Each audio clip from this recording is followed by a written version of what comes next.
Cancer के काफ़ी cases सामने आए हैं और ये लगातार बढ़ ही रहे हैं। कैंसर के बढ़ते केसेस जो हैं दिखाई दे रहे हैं और साथ ही इलाज में लगने वाले पैसे या जो कीमत है, जो कॉस्ट है, वो भी लगातार बढ़ती जा रही है। और इसी को ध्यान में रखते हुए पिछले कुछ सालों से हमने देखा है कि इंश्योरेंस कंपनियों ने कैंसर की स्पेसिफिक पॉलिसीज़ भी लॉन्च करना शुरू कर दी। इसमें कोई नई बात नहीं है अगर आप किसी इंश्योरेंस कंपनी से कैंसर स्पेसिफिक पॉलिसी के बारे में यहाँ पर सुनते हैं। तो अब सवाल ये उठता है कि कितना ज़रूरी है आपको अपने लिए एक कैंसर स्पेसिफिक पॉलिसी को ख़रीदना। अगर आपके पास ऑलरेडी एक हेल्थ इंश्योरेंस प्लान है तो क्या आपको अपने लिए स्पेसिफिक कैंसर इंश्योरेंस पॉलिसी ख़रीदनी चाहिए? अच्छा, जो पॉलिसीज़ मिल भी रही हैं वो आपके फ़ायदे की कितनी है, किस तरह की कवरेज आपको दी जा रही है? अगर आपके पास ऑलरेडी एक हेल्थ प्लान है तो क्या आपको एक स्पेसिफिक कैंसर पॉलिसी में क्या ज़्यादा कवरेज मिलेगी? इस पूरे मुद्दे को समझते हैं। हमारे साथ Siddharth Singhal, business head, health insurance policy बाजार.com जुड़ गए हैं। सिद्धार्थ, गुड इवनिंग, स्वागत है आपका हमारी इस पेशकश में।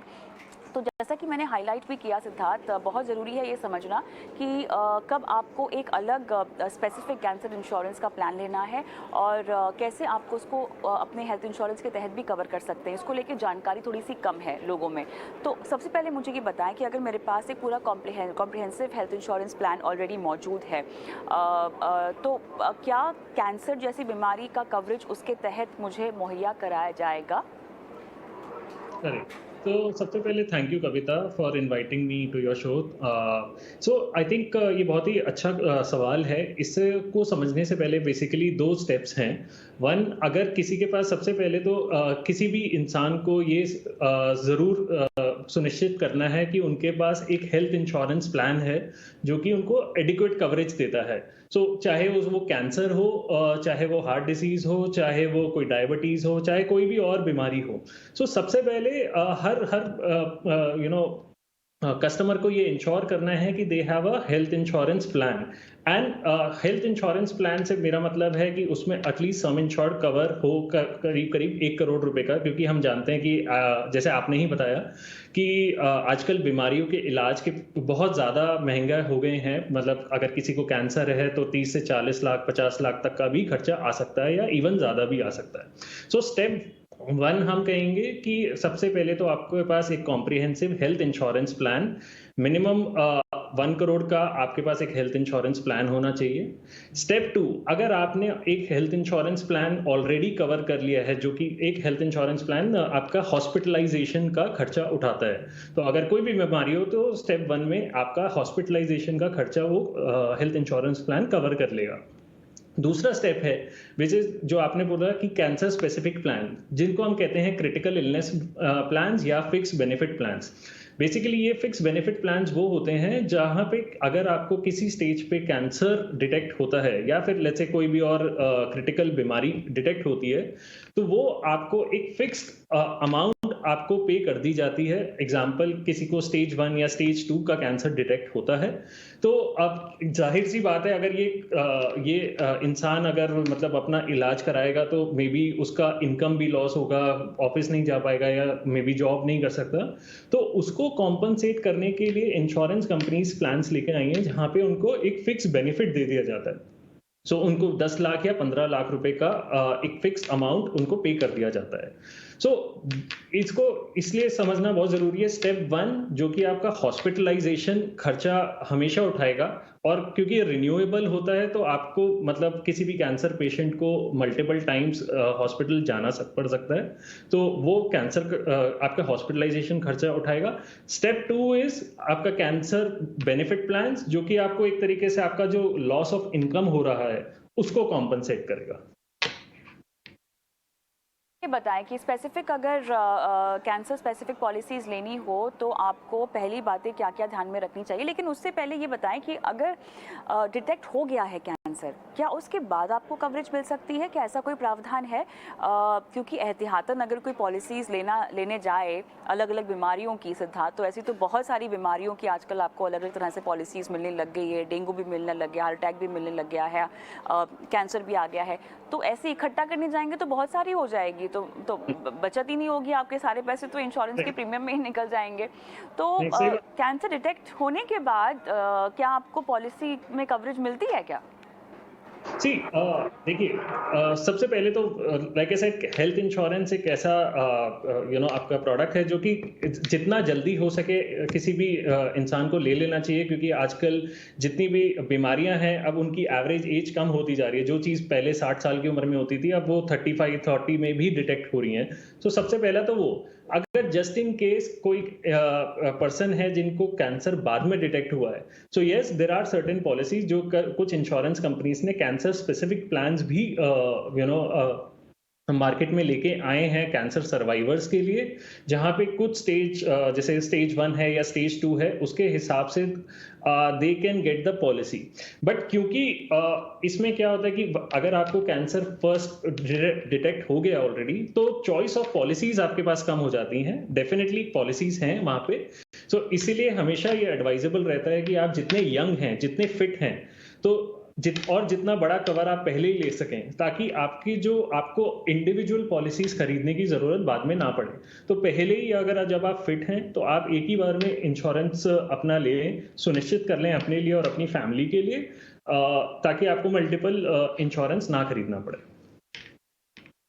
अच्छा, ये जो स्पेसिफिक इंश्योरेंस प्लान होते हैं कैंसर के, इसमें प्रीमियम की कीमत कितनी होती है और एहतियातन आपका कवरेज का अमाउंट कितना होना चाहिए? ओके, सो किसी भी हेल्थ इंश्योरेंस कवरेज के लिए मिनिमम, कोई भी अगर मान लीजिए मेट्रो सिटी में रह रहा है, दिल्ली मुंबई जैसे शहर में, और अगर मान लीजिए एक हस्बैंड या वाइफ है एंड विद अ किड, तो 10 लाख मिनिमम पर इंश्योर्ड मेंबर होना चाहिए कवरेज। एंड तो इसी में अगर मान लीजिए करीब करीब with two husband wife and may be 1 kid और 2 किड्स, तो 30 से 40 लाख का कवरेज तो मिनिमम चाहिए आज की डेट में, अगर आप जैसे दिल्ली मुंबई बैंगलोर जैसे शहर में रहते हैं। बट क्योंकि 1 करोड़ प्लान सिर्फ कुछ 1 या 2 हज़ार रुपए ही ज्यादा महंगा होता है, तो और उसमें आपको 1 करोड़ की पूरी कवरेज मिलती है। आते हैं आपके स्पेसिफिक क्वेश्चन पे कि बेसिकली कि कैंसर के प्रोडक्ट के प्राइसेस कितने होते हैं। तो कैंसर स्पेसिफिक प्रोडक्ट्स में प्रीमियम थोड़े से ज्यादा होते हैं, जाहिर सी बात है, क्योंकि कस्टमर का रिस्क ज्यादा है, तो प्रीमियम थोड़े से ज्यादा होते हैं। सो इसीलिए that is why we always say कि आपको अगर 1 करोड़ का कवरेज पहले ही मिल रहा है and when you are fit and fine, तो आप उसको लेके मतलब एक तरीके से बेफिक्र हो सकते हैं।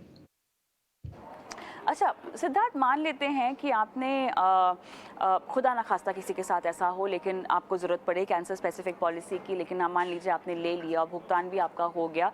अब कैंसर ऐसी चीज़ है जिसके रिलैप्स होने की भी बहुत ज़्यादा संभावनाएं रहती हैं, ठीक है? तो अब ऐसा तो नहीं है कि आपका ट्रीटमेंट बहुत जो लंबा चला है वो ख़त्म हो जाएगा, ख़त्म हो भी गया तब भी कोई ना कोई उसका प्रोसीजरल फॉलोअप तो होता ही रहता है। क्या इस तरह के खर्चे भी इस पॉलिसी में कवर होते हैं? और एक बार अगर आपने सम एश्योर्ड एग्जॉस्ट कर लिया है, तो क्या उसके बाद आपको फिर से प्रीमियम की अदायगी करनी पड़ेगी ताकि वो जो एग्जॉस्ट हुआ है आपका प्रीमियम सम एश्योर्ड वो वापस से फिलअप हो जाए? किस तरह से ट्रीटमेंट के बाद ये काम करती हैं पॉलिसीज़, कैंसर स्पेसिफिक पॉलिसीज़? सो कविता, इसमें पॉलिसी टू पॉलिसी डिपेंड करता है, बट यूजुअली आजकल एक बहुत अच्छा फीचर आया है जो काफ़ी इंश्योरेंस कंपनीज लेके आई हैं in their product, which is called as auto restoration of the sum insured. So अगर मान लीजिए किसी का 10 लाख का सम इंश्योर्ड है, एंड ये हर पॉलिसी पे डिपेंड करता है, तो अगर किसी का 10 लाख का सम इंश्योर्ड है और 1 साल में अगर आपने वो मान लीजिए एग्जॉस्ट कर दिया सम इंश्योर्ड, अब जाहिर सी बात है कि अब जो कस्टमर है जिसको कैंसर हुआ है, तो हो सकता है दूसरी बार या तीसरी बार भी उसको हॉस्पिटल जाना पड़े। तो अगर पॉलिसी में आपके में फीचर है कि ऑटो रिस्टोरेशन का, जिसमें इसका मतलब ये है कि बेसिकली सेम बीमारी के लिए भी कंपनी आपको दोबारा से रिचार्ज कर देती है sum insured at no extra premium. So basically आपने एक बार 10 लाख एग्जॉस्ट कर दिया, दोबारा से सेम साल में आपका क्लेम आया 8 लाख के लिए या 7 लाख के लिए या 9 लाख के लिए, तो उसमें कंपनी अगेन एंड अगेन कुछ अनलिमिटेड टाइम्स तक भी आपको रिस्टोर कर सकती है। So that is again once you've already declared your health conditions पहले से, तो इसमें से एक important part जरूर बताना चाहूंगा मैं आपके दर्शकों को, कि हेल्थ इंश्योरेंस लेते टाइम आप अपनी जो भी प्री मेडिकल हिस्ट्री है, जो भी आपका हेल्थ है, उसको सही सही डिक्लेयर करें, ताकि आपको क्लेम के वक्त कोई दिक्कत ना आए।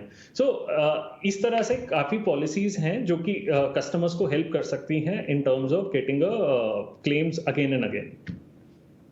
सिद्धार्थ, क्या ऐसा भी कोई सिनेरियो हो सकता है जहां पर आपकी स्पेसिफिक कैंसर पॉलिसी अगर आपने ले रखी है वो रिजेक्ट हो सकती है, उसका क्लेम रिजेक्ट हो सकता है? इसके पीछे एक मुख्य कारण क्या होगा? जी देखिए, अगर पॉलिसी किसी भी इंश्योरेंस कंपनी ने इशू करी है, तो क्लेम रिजेक्ट होने का कारण यही होगा कि अगर उसकी कोई मेडिकल हिस्ट्री सही से नहीं डिक्लेयर की गई है। So that is why I said, मैंने जो पहले बताया कि कोई भी पॉलिसी लेते टाइम, चाहे कैंसर पॉलिसी हो, चाहे कोई एक नॉर्मल कॉम्प्रिहेंसिव कवरेज हो, कस्टमर मस्ट डिक्लेयर अपना जो भी मेडिकल हिस्ट्री है वो डेफिनेटली डिक्लेयर करें। एंड अपार्ट फ्रॉम दैट, अगर क्या कहते हैं कि क्योंकि कैंसर एक ऐसी बीमारी है जहाँ पे अलग-अलग स्टेजेस हैं, अलग-अलग कॉम्प्लिकेशंस हैं, तो जब आप पॉलिसी लेते हैं तो उस टाइम आपका एक अंडरराइटिंग होती है जहाँ पे एक इंश्योरेंस कंपनी आपके रिस्क को असेस करती है और उस हिसाब से आपको प्लान देती है। तो आई थिंक उस सेंस में मतलब कस्टमर को पहले से ही बताया जाता है कि भई आपका क्या कवर्ड होगा, क्या नहीं कवर्ड होगा। कुछ कंपनीज बेसिकली कहते हैं एक्सक्लूजन्स भी लगाते हैं डिपेंडिंग ऑन योर प्रोफाइल, कि ये वाला रिस्क हम कवर नहीं कर सकते हैं और ये वाला हम नहीं कर सकते। तो I think otherwise claim reject होने का there is no other reason.